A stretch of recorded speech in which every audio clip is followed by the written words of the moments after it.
Hey! This is part 2 of the Q&A. We had a few questions left over from our patrons of the last Q&A, and we thought we might do a second one just to kind of get them all out in the open and answer everybody. They're really good too, so we want to, get them all in there. That's right. So, shall we get into this? Yes, we shall. Alright. The first question is from Kelly and Leah, and they say, when are you planning on sailing to Australia, and what are the issues you face with entering during these COVID times? Well, you could basically sail right there now. So I'm an Australian citizen, myself and the boat, which is registered in Australia, can go there right now. But Isabelle has been rejected twice. Yes. We've applied for a travel exemption, and both times they have basically said that we're not in a de facto relationship, even though we completely are. They have all these rules, and we didn't feel those requirements. And I have a friend who's done something similar, and she spent a month just collecting all the data and everything that they wanted. So, yeah, we basically. What, should we go into that now? Yeah, we're not going to Australia. No, so we kind of put that idea on the shelf for now, and we are going to explore even more of the Pacific Ocean here and all the islands, and yeah, just relax and make many more videos either here in French Polynesia or in Fiji. So hurricane season goes from the 1st of November, I think, all the way into April next year, and we have to be protected, or we have to be in a good place for hurricane season, or cyclone season we call it in Australia. So we were hoping to get to Australia by November 1st so we could be protected for cyclone season. That's not going to happen. It's too much of a rush, and we haven't got the approval for Isabelle. So we are looking at doing either cyclone season here in French Polynesia, which is quite safe, or possibly Fiji as well, which is a little bit more dangerous, but there are very protected hurricane holes which you can run to if one was coming through. Yeah. So that's our... So when are we planning on going to Australia? Probably next year sometime. Yeah. Unfortunately, but I mean, we look at the bright side, so we're... I don't know if unfortunately. I mean, I'd love to go to Australia. I haven't been yet, but I mean, there's so much more to explore here. Yeah, so... we have so much to explore. Yeah. Okay, Gary asks... Gary's got a few more questions. He asks, what do you wish you had known or invested more time in learning when you started sailing? Isabelle, any ideas? I guess I wish I had kind of invested more time into knowing anchors, because we had a terrible anchor at the start and it left for a very uneasy night's sleep, and I was a little bit always anxious about anchor dragging or hitting other boats, or big winds coming up. You kind of wake up in the middle of the night and you're a bit scared. Now we have a great anchor. It's just reassuring to know that our home's not going anywhere, and it's completely secure. Maybe just researching or talking to other yachties before buying a yacht and starting this, to just make sure that it has a good anchor from the start and has all these things that we have added on to the boat that didn't have before. So if we had to look at 2 different boats now, that one has, that's kit up for ocean crossings, or one that is not, then, well, it kind of goes without saying, but have done the research and to know what we need. And 100%, if buying a boat that's fully set up with solar, water maker, spinnakers, poles, all these things are like vital for blue water cruising and ocean sailing.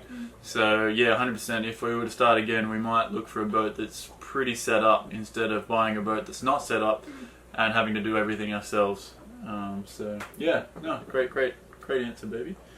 How do you coordinate package delivery at an upcoming island if you need to order something in? It's a difficult one. Yes. Currently, my amazing parents are setting up a little care package for us to have shipped here. We need some special items for the boat that we couldn't find here, and we're in lockdown right now. So they're actually having it shipped here. So we bought it from a marine store in Sweden, yes, exactly. Which has a big variety of different things which we need, and so they're going to send it in. we generally have to stop at a location and wait. Basically, we don't pre-order things into a future location. We probably could do that, but we don't. We just prefer to suss out the area, suss out the people, and make sure we have a place to deliver it into before buying stuff online that we don't know where we're going to send to. Yeah. So yeah, that answers that question. What is the protocol for... Oh, no. I don't want to go on that. Yeah. What is the protocol for immigration and customs for each country, region / island? It differs depending on where you are in the world. Yes. The Mediterranean is quite easy because everywhere is connected to Europe and there is no check-in, check-out. You are in Europe, you're in Europe. As far as countries around the Caribbean go, it's generally see immigration, see port police, and yeah, it's a few little steps, and they like you to do it as soon as you arrive. But it's fairly easy. It's fairly easy in the Caribbean, yeah. It's fairly easy, depending on which country you were in. We obviously went to Curacao, and you'll find the link for that video up here, I think. Yes. And we had an absolute mission checking in. It took us the whole day. And checking out, that was a mission as well. Yeah. So it differs on which island you go to. It's a really boring process, probably why we don't film it. Yeah, we did film it there, but then also like Colombia, we have to have an agent. Yeah. That knows the language, and it's a whole process. It took a week, I think, to check into the country. Or it was, yeah. I mean, we didn't do it, but it took a week to process the whole... The agent had to send all the documents left, right and centre. Yeah, so... Most of the countries are pretty relaxed if you're not checked in and you just arrived, you know. If you've been there 2 or 3 days and the documents aren't finalised, it's not the end of the world. Craig, another patron of ours. What sailing experience did you both have prior to Merewether? Do you want to start on that? Yeah, I did a 5-day course in Sydney. It got me my day skipper certificate, which allowed me to cruise the Mediterranean. And really that 5-day course, it helped me a lot, but I really was throwing myself into the deep end when I started sailing, and it's how you learn, basically. Fortunately, we didn't face 30 or 40 knots coming out of Croatia, because that would have been very, very scary with minimal experience. But over the years, we've had situations which we've been thrown into, and we've learnt from them, and we've kind of progressed. Isabelle? My family has a little sailing dinghy, so I grew up sailing a bit on that. I hated it initially. My dad still makes jokes today, like, "Oh, you're still enjoying sailing?" But no, I didn't enjoy that at all. It was way too slow, and I didn't understand where we were tacking, but we were gonna go that way, but now we're going this way, and I thought it was just ridiculous. But yeah, so that's pretty much my sailing experience until jumping on Merewether. 100%. Chris, another patron, says, when was the first time you thought about doing something like this, and how did it become a reality? The first time I thought about doing this, about buying a boat and doing what we're doing, it was kind of a seed planted in my mind when I was, watching YouTube as you guys are. And that seed really stuck in my mind. And over the next 12 months I went traveling and kind of backpacking through Europe. And when I had finished that trip, I really kind of was focused and I knew exactly what I wanted to do. And that seed had kind of grown in me. And it had blossomed, and I really, really wanted to buy a boat and, attempt what we're doing right now. Meeting Isabelle in Greece, I'd kind of been sailing around Europe a little bit because it was easy and it was fun. But meeting Isabelle really pushed me to aim at oceans. And, I remember doing the research on the Atlantic Ocean thinking, that's amazing, that's crazy, I don't know how we're ever going to do that. The Pacific is just way, way up there. I'll never do the Pacific. That's just a dream. And now here we are in the middle of the Pacific in French Polynesia. Step by step. It's crazy. Babe? So I always traveled. As young, I traveled a lot as well. I wanted to be abroad for a long time, and I was, but I used to freelance, so some photos and that, but I never found a way to live like that sustainably for a long time. So traveling has always been very natural to me. So yeah, naturally I love the idea of just sailing on the boat and living in your home and just... Oh, we're going to touch on that in a sec. Yeah, Don't go too much into sorry, but it was very natural to me, that crossover. Okay, and Isabelle's answer is going to cross into this next question. What are the top 3 things you wish everyone knew about sailing the world that is just so amazing? Yes, so we have our home, we're living in our home, and we're traveling the world. So we have everything, like, we explore everything with the comfort of our own home. Yeah. We're sleeping in our own bed and having our own little, cup of tea in the morning and looking out of, the amazing new backyard for that day. It's just incredible. It's another level of comfort. It's another level of kind of exploring from just the comfort of your own home. Yeah. It's hard to explain. We're not paying for, a hostel or a hotel or anything like that. We can stay on anchor right here for as long as we want, and it's not costing us anything besides the food we eat. And checking in to the country. I guess that's one of the top things for me, and I mean for the both of us. Another thing, kind of, which really surprised me when I started sailing was the world is so small, and you cross little boundaries, and you get completely different cultures, and you get completely different experiences and languages. Just a few which I can remember is going from Corsica to Sardinia. It's like French to Italy, and then you've got from Gibraltar to Morocco. It's got, you're part of Europe, and then you're part of one continent, and then you go down, maybe a couple miles, and you're in Africa. And into Pantelleria to Tunisia. Yeah, that was unreal. Yeah.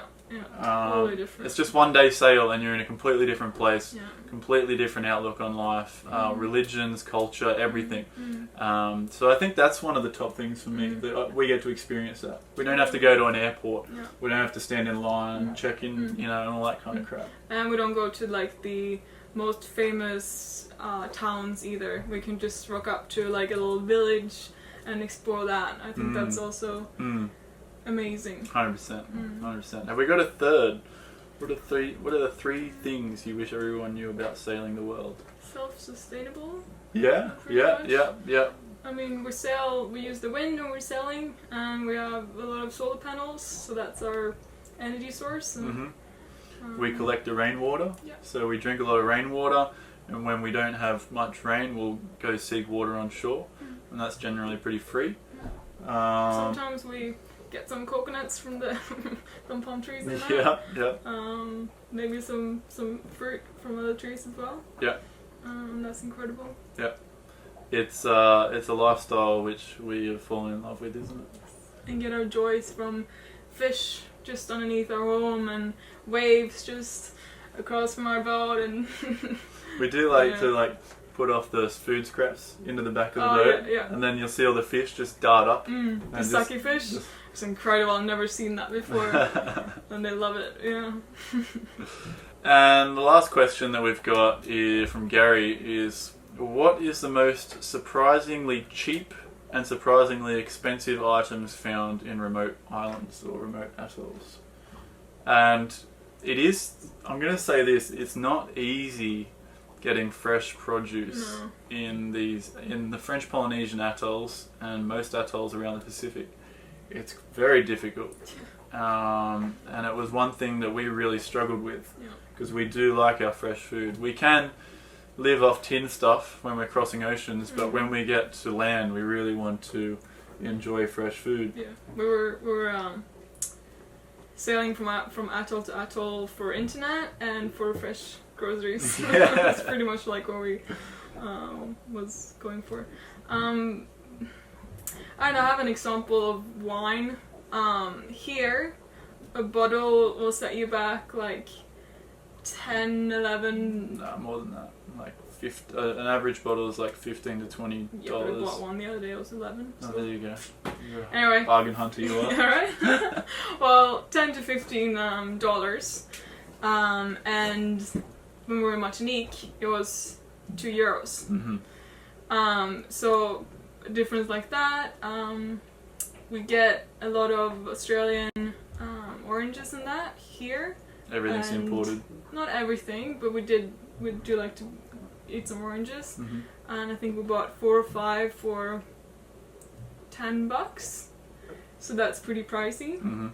And yeah, in the atolls, their veggies are generally more expensive. 100%. I'd say, yeah. Yeah, 100%. Surprisingly cheap. Did we find anything that was surprisingly cheap in the atolls? Coconuts, they're free.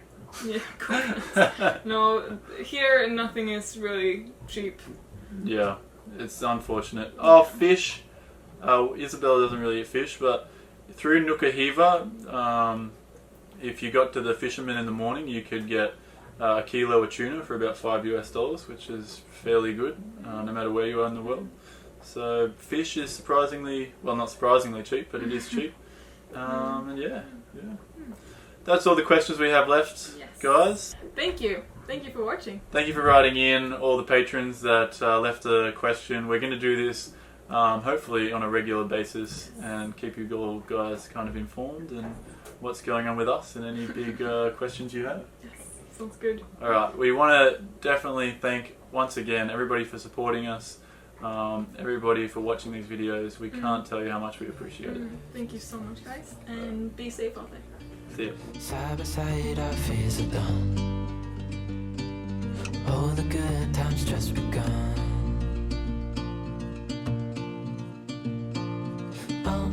We know what we have, let's hold on tight. Found what we're looking for in life.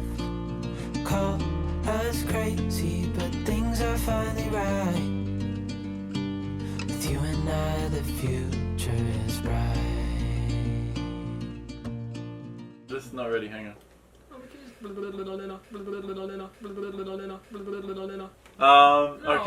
Okay, I'm good now. You can't start. I'm good now. This is you. Oh, okay. Wait, one second. Oh, my hair.